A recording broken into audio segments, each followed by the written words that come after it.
Maligayang pagbabalik mga kasolid, presko na Casimiro Oguni, gulat ang mga Hapon.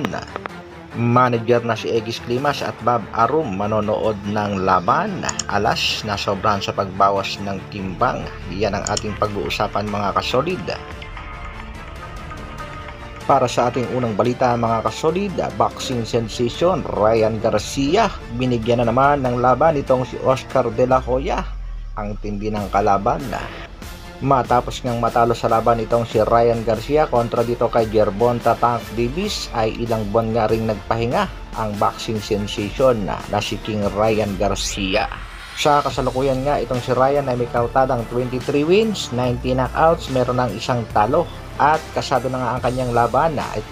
Ito nga ay gaganapin sa December 2 kontra knockout artist Oscar Duarte Horado na may kartadang 26 win, 21 knockouts, isa rin lang ang talo. Good luck kay Garcia at sana hindi na maulit ang nangyari sa laban kontra Tank Davis. Samantala, unification para sa middleweight division. Ito nga ang laban itong si Janibek Alim Kanuli. Siya ang kasulukuyang WBO World Middleweight Champion kontra nga dito kay Vincent Gualtieri, isa ring undefeated fighter na may kartadang 21 wins, 7 knockouts. Siya rin ang kasalukuyang IBF World Middleweight Champion. Si Alim Kanuli naman ay may kartadang 14 wins, 9 knockouts, undefeated.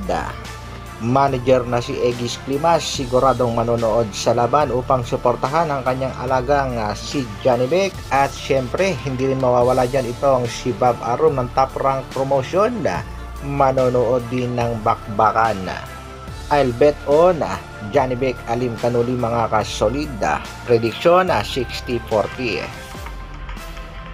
Sa kabilang balita naman mga kasolid, bakbakan sa pagitan ng ating pangbatong si Cuadro Alas Janel Casimiro kontra Yukinori Oguni.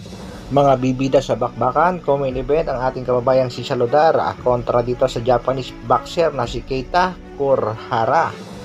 Undercard naman itong si Takeshi Inoue kontra Tiranan Matsali. Undercard din ang ating kababayang si Jay Santissima kontra sa undefeated boxer ng Japan na si Kenji Fujita.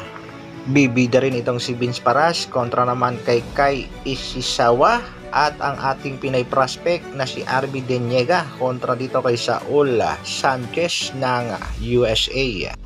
Inaabangan din ng mga Japanese boxing fans ang ating kababayang tinaguriang round girl sensation. Walang iba kung hindi si Vince Paras. Mga Hapon nagulat nga sa binitawang salita nitong si Yukinori Oguni. Matatandaan natin mga kasolid na sa ginanap na press conference ay nag-angas nga kaagad itong si Yukinori Oguni sa ating pangbatong si General Casimiro. Pag-aangas na sinamahan ng kaunting pangbabastos nga mga kasolid. Ayon nga dito kay Oguni ay kaya niyang pabagsakin ang ating pangbatong si Alas sa round 1 pa lamang. Alam naman daw niyang malakas talaga itong si General Casimiro, pero naniniwala itong Japanese boxer na kayang-kaya niyang talunin ang angas ng Pinas. Kaya abangan natin mga kasolid ang kanilang official face-off. Bukas na nga yan magaganap. Heto nga ang ilang mga kaganapan sa ating pangbatong si Cuadro Alas General Casimiro sa bansang Japan. Maraming ang mga Japanese boxing fans ang sumusuporta sa ating kababayang si General Casimiro, at sa katunayan ay pinupuntahan nga siya ngayon kung saan siya nagte-training at kung saan siya nakatira.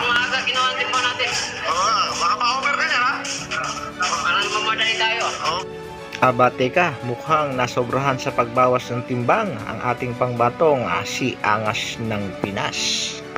Abangan bukas ang press conference at ang pagharap nitong si Yukinori Oguni at ng ating pangbatong si Angas ng Pinas. Suportahan lang natin mga kasolid ang ating pangbato, General Casimiro Cuadro Alas. Hanggang dito na lang muna mga kasolid. Maraming salamat sa patuloy na pagsuporta at panonood. Isang like naman dyan, at sa mga bagong mapapadaan sa aking munting channel, pasubscribe naman. Mabuhay, Dr. Alvin Vlogs. Brrr.